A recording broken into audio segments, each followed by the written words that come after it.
পছন্দের কী রান্না করলাম সেই ভিডিওটাই থাকছে আজকের ব্লগটিতে। হ্যালো এভরিওয়ান, আসসালামু আলাইকুম। কেমন আছেন সবাই? আলহামদুলিল্লাহ আমিও ভালো আছি।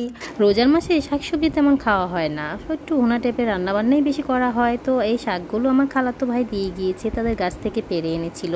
আর লাউ শাক ভাজি আমার খুবই পছন্দ, তাই আজকে লাউ শাকটা আলু দিয়ে আর কিছু সিম ছিল সেটা দিয়ে ভাজি করে নিচ্ছি।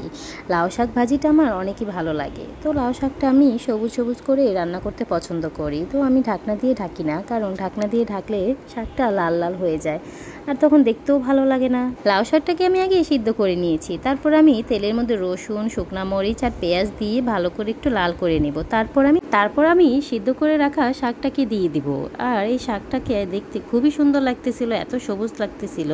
আর আমার ভাজিটা সবুজ সবুজ করে থাকলে অনেকই ভালো লাগে। আমি যে কোনো শাকই রান্না করলে কালারটাকে অনেকে সুন্দর করে ধরে রাখার চেষ্টা করি, যাতে করে কালারটা সুন্দর আসে। তো এই তো দেখছেনই কি সুন্দর লাগতেছিল, মানে একদমই টাটকা তরতাজা আর খেতেও খুবই দারুণ হয়েছিল। রোজার মাসে আসলে একটু সিম্পল খাবার দাবারই আমার পছন্দ। তো এই তো শাকটা প্রায় হয়েই গেছে আমার, একটু ভালো করে ভাজা ভাজা করে নিব। আর দেখতেই খুব সুন্দর লাগছিল। এই তো আমার শাক রান্না করা শেষ, এখন আমি গরুর মাংস রান্না করব। তো আজকে আমি আলু দিয়ে গরুর মাংসটা রান্না করব। তো গরুর মাংসতে আলু দিলে আমার খুবই ভালো লাগে। আর বাসায় বাচ্চা কাচ্চা থাকলে তো সব তরকারিতে একটু আলু দিতেই হয়, কারণ ওরা তো আবার ঝাল খেতে পারে না বা অন্য কোনো তরকারি এরকম খায় না। তো আমার সব তরকারিতে আলু দিতেই হবে। তারপরে তো আমি পেঁয়াজ দিয়ে তারপরে একে একে করে সব মশলা অ্যাড করে দিলাম। আজকে একটু তেল কম দিয়ে রান্না করব, কারণ গরুর মাংস রান্না করলে প্রচণ্ড তেল উঠে যায়, তখন তেলটা আমার একটুও ভালো লাগে না। তাই আজকে একটু অল্প তেলেই রান্না করব, যেহেতু মাংসতে অনেকটা তেল আছে।